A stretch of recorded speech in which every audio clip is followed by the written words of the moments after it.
चली आइए भैया, हम आप सबके भाई और आप सबके लड़का गए गोलू गोल्टू। एगो हम आज भजन गावे जा रहल बानी, जौना भजन के नाम बा सुदामा चरित्र, जौना के सजौले बड़े हमरे विनय बिहारी जी। एगो शेर रहल, विप्र करीब सुदामा रहले, जिनका मित्र मुरारी जी। घर में नाम सुशीला रहली, सुंदर हुनकर नारी जी। विपत्ति से अकुला के एक दिन कहली उनकर नारी जी, मान बात बलमुआ हमरो जाई कृष्ण दुआई। ये वो समय के बात बा जौना समय में कृष्ण जी और सुदामा जी संदीपनी मुनि जी के आश्रम में शिक्षा लेते रहलन। एक दिन गुरुआइन कहली कि ए कृष्ण जी, जा जंगल से लकड़ी उकड़ी लेके आव। ओकरे में चमेना दे देली कि भूख लगी तो खा लिहा ये बबुआ। दोनों लोग पेड़ पर चढ़ गलन जा, आंधी तूफान आइल। सुदामा के भूख लगल, सुदामा सोचे लगल कि थोड़े से चमेने बा, अगर इहो दे देम तो हमरा मने कृष्ण भगवान जी खाहे जइहन। तो कृष्ण भगवान जी कहलन कि ए सुदामा तू का खाता रह? तो कहलन कि ना, ठंड के कारण से दांत किटकिटाता। कृष्ण भगवान कहत रे कि ए सुदामा, जे भगवान से छल करेला ओकरा भगवान के पास एक दिन जाए के पड़ेला। तो यही चमेना लेके एक दिन हमरा द्वार पर तहरा के आवे पड़े। यहाँ पर भाव लगल है का,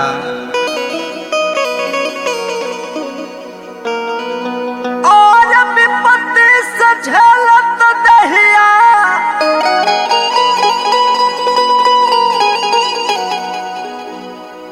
और विपत्ति में झेलत दहिया, कहली हो सुशीला दिनवा पातर भइले।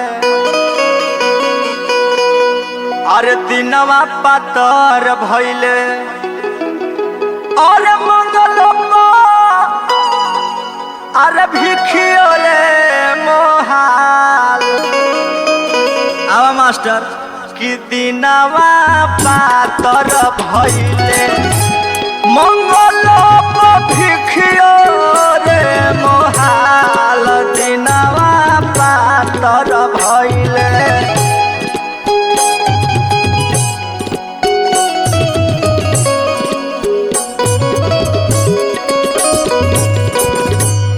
दुख से बखेरे सी कैसे कधारी भी।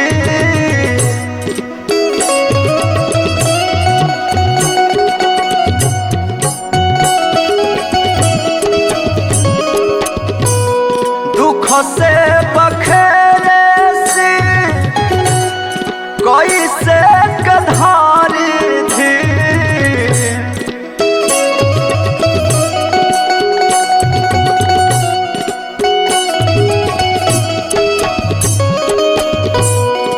कहे के बाद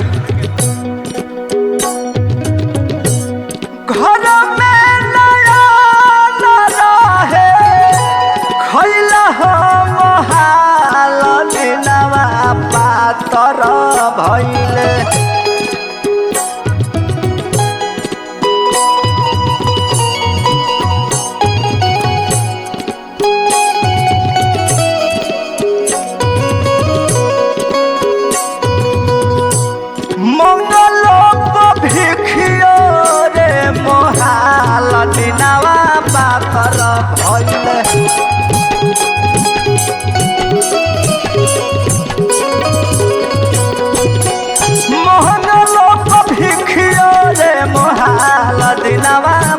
सारा भइले।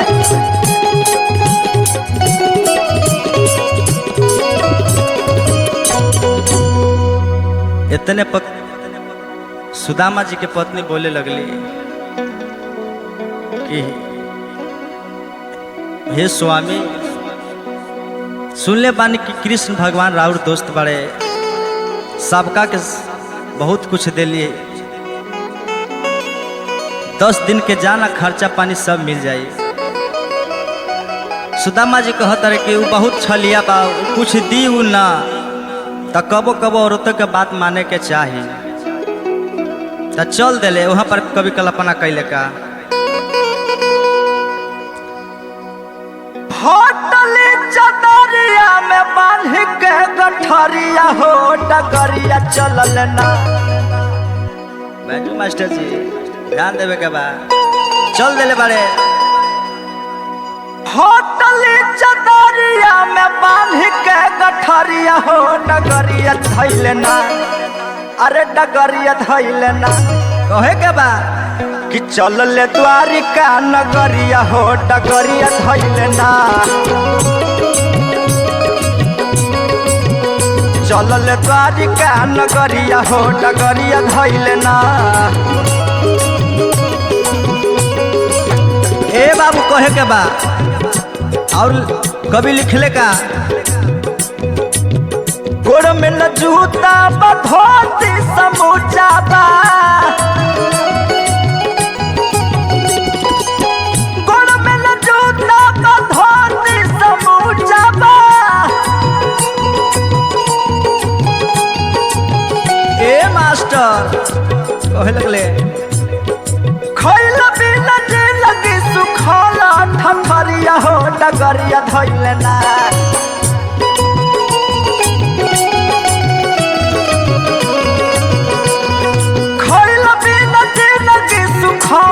ठठरिया हो डगरिया धैले ना, हो डगरिया धैले ना।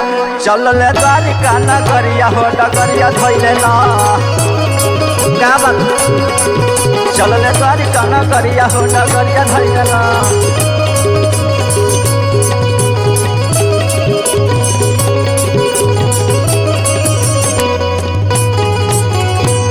अब सुदामा जी कृष्ण भगवान जी के गांव में पहुंच गए। ज्यादा कहानी ना बोलब, शॉर्टकटे में चले के बाद अब द्वारपाल लोग से संदेश अपना भेजे लगले। वहां पर भाव का लिखा सुनो द्वारपालो कह दो हरि से। अरे सुनो द्वारपालो कह दो हरि से, मिलने सखा पाग अरे नसीब आ गया है। सुनो द्वारपालो कह दो हरि से,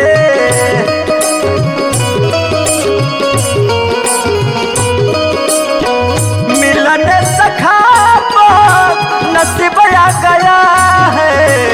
मिलने सखा पाग नसीब आ गया है। सुनो द्वारपालो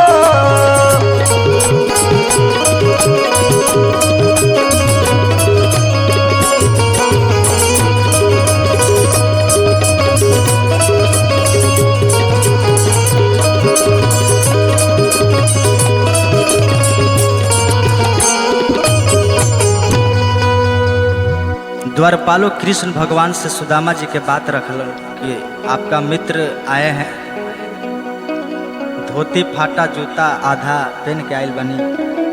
इतना बात कृष्ण भगवान सुनले, उतने पर सुदामा जी के मन में बात आई, लगा था कि बड़का छली भाई आई हुई ना।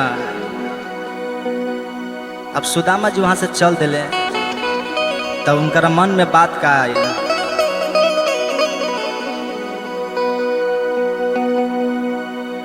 अब न जातुराई जी,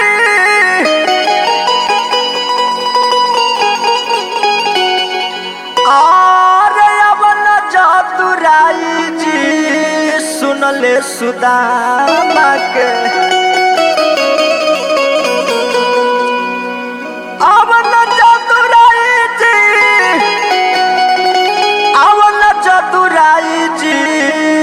सुनले सुदामा के जैसे आवना जदुराई जी सुनले सुदामा के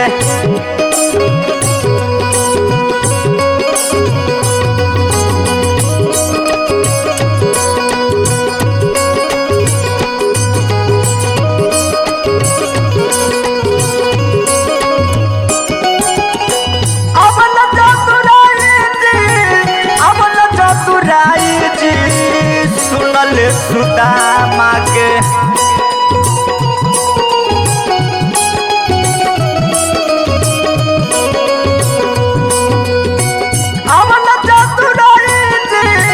अवन चतुराई जी सुनले सुदामा अवन चतुराई जी सुनल सुदामा अवन चतुराई जी सुनले सुदामा अवन चतुराई जी सुनली सुदामा के अवन चतुराई जी सुनले सुदामा के अवन चतुराई जी। कृष्ण भगवान झट से सुदामा जी के गाला मिलने पूछे लगले कि का हाल चाल बा ये सुदामा। अब उनकरा आसन दासन सब देवे लगले। सुदामा जी सोचे लगले कि हमरा के भूमि में चटाई बिछा दी, आसन दासन काहे लगावत तरह। वहां पर भी एगो भाव लिखाई अरे नीचवे बिछाई दी चटाई अरे चटाई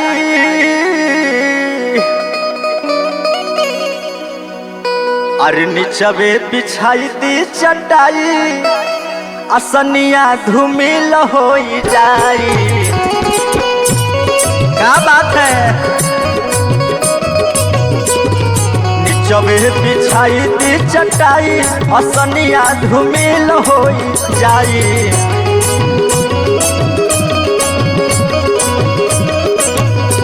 धूमिल हो जाई हो धूमिल हो जाई हो धूमिल हो जाई।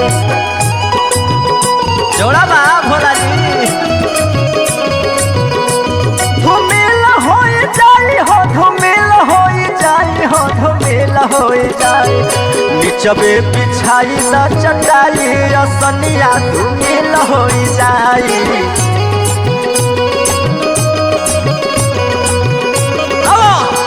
अरे नीचवे बिछाई दी चटाई असनिया धूमिल हो जाई।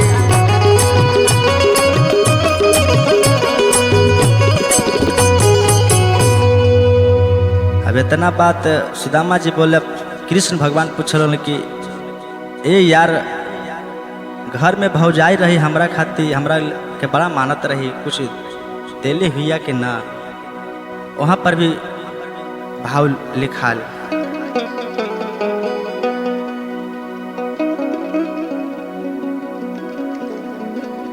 और सुदामा जी से पूछे लगले और नंद के हो कुमार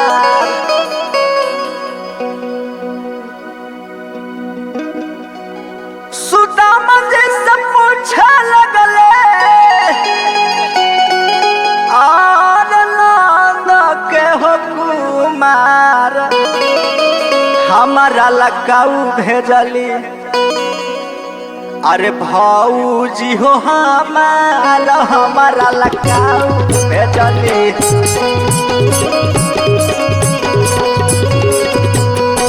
भौजी हो हमारा लकाऊ भेजली।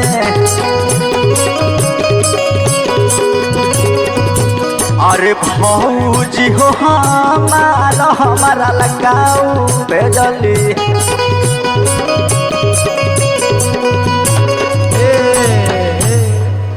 अब इतने पर सुदामा जी थोड़ा कंजूस रहला।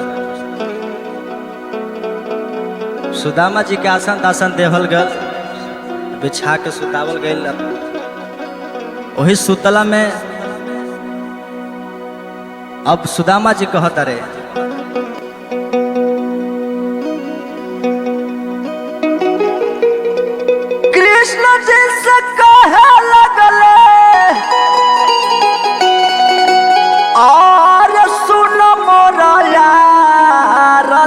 तोहरा ला कुछो नहीं भेजली भौजी हो तोहरा ला कुछो नहीं भेजली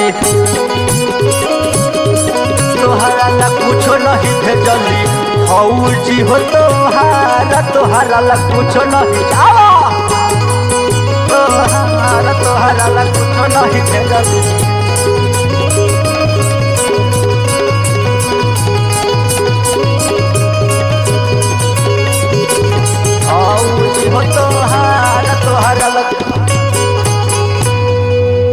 अब इतने पर सुदामा जी के आसन तासन मिल गए सूते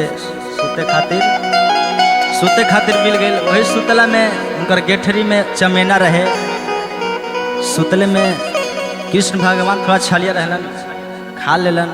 एक फाँक मारलन तो एक लोग, दूसरा फाँक मारले तो दू लोग, तीसरा फाँक मार के कोशिश कर लें तले रुक्मणी रोक दिली कि यार के मतलब ही ना होला कि सारा कुछ दे दा। अब सुदामा जी उठले, सोचे लगले कि लगाता है कुछ मिली उली ना, जे रहे वो खा गई। अब सोचे लगले उतने पर कभी कल्पना कैले का विप्र के मनावा में अरे चिंता समाई जवन लवनी हो अरे गईले हो खाई अरे कुछो नहीं दिले बनवारी सुना हो दे गोवर्धन गिरधारी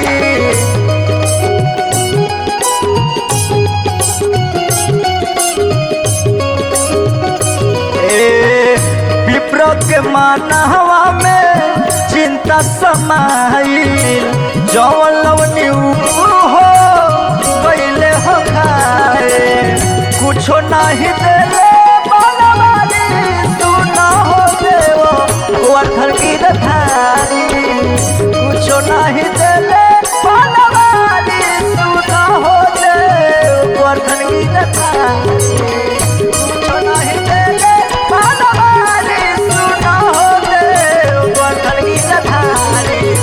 कुछो नहीं देले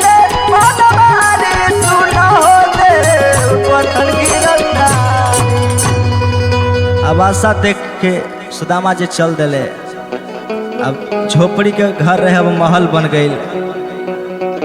अब वजह से कहानी खत्म भइल। अब ज्यादा ना बोले के बा, कहे के बा हरे कृष्ण गोविंद हरे मुरारी हे नाथ नारायण वासुदेव हरे कृष्ण गोविंद हरे मुरारी हे नाथ नारायण वासुदेवा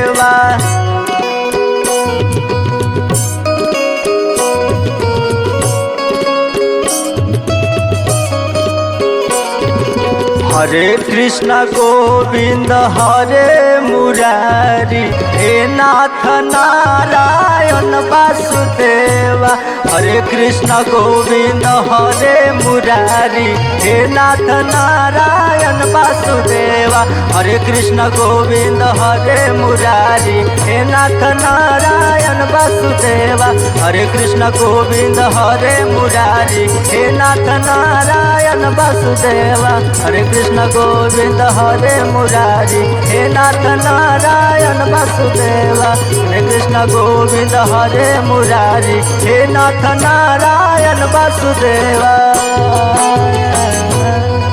बोल दी कृष्ण भगवान की।